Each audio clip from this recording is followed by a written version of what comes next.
అణు ఒప్పంద తీర్మానాన్ని పార్లమెంటులో నెగ్గించుకునేందుకు ఎంపీలను కొనుగోలు చేసిన కాంగ్రెస్ తెలంగాణ విషయంలో ఎందుకు తాత్సారం చేస్తోందని తెలుగుదేశం పార్టీ అధ్యక్షుడు చంద్రబాబు ప్రశ్నించారు.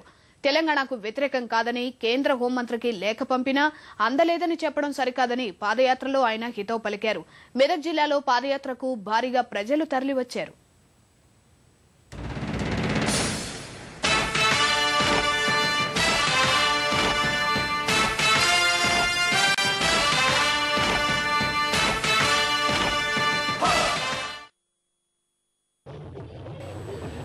అనేక సమస్యలతో ప్రజలు సతమతమవుతుంటే పరిష్కరించాల్సిన ప్రభుత్వాలు మరిన్ని సమస్యలు సృష్టిస్తున్నాయని చంద్రబాబు మండిపడ్డారు. మెదక్ జిల్లా పాదయాత్రలో బానూరు, కేసారం ఆర్డినెన్స్ ఫ్యాక్టరీలో నిర్వహించిన సభలో ప్రసంగించారు. విద్య, ఉపాధి అవకాశాలతో పాటు ప్రతి ఒక్కరికి ఉచిత వైద్యం అందేలా చర్యలు తీసుకుంటామని చెప్పుకొచ్చారు.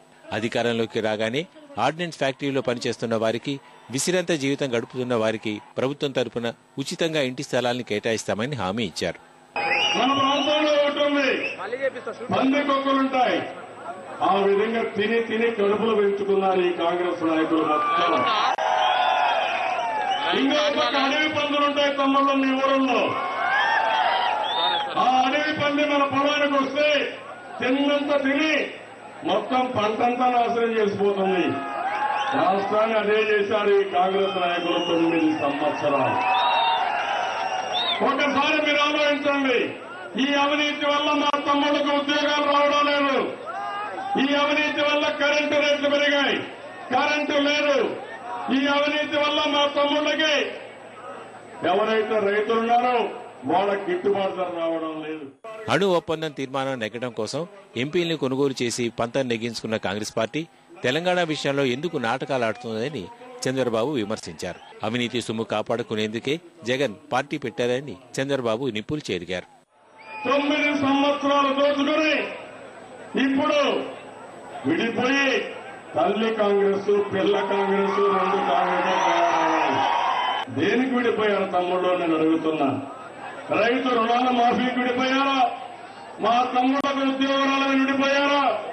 మా మాదిగలకు వర్గీకరణను విడిపోయారా? మా ఆడపిల్లలకు గ్యాస్ రాను విడిపోయారా? కాదు. మళ్ళా ముఖ్యమంత్రి అయ్యి దోచుకున్న డబ్బులు దాచుకోవడానికి, దాన్ని పెంచుకోవడానికి ఈ రోజు చేసే పరిస్థితి వచ్చింది. కాంగ్రెస్, వైకాపా, తెరాసాలకు చెందిన 3,000 మంది కార్యకర్తలు చంద్రబాబు ఆధ్వర్యంలో తెలుగుదేశం పార్టీలో చేరారు. బాబుతో పాటు ఆయన సతీమణి భువనేశ్వరి, తనయుడు లోకేష్, సోదరి హైమావతి పాదయాత్రలో పాల్గొన్నారు. శంకరపల్లి నుంచి కేసారం వరకు 13 కిలోమీటర్ల పాదయాత్ర సాగించిన చంద్రబాబు ఇవాళ ఇంద్రకరణ్, చేర్యాల, కంది చౌరస్తా, సంగారెడ్డి మీదుగా చింతపల్లి ఈద్గా వరకు దాదాపు 18 కిలోమీటర్లు నడవనున్నారు.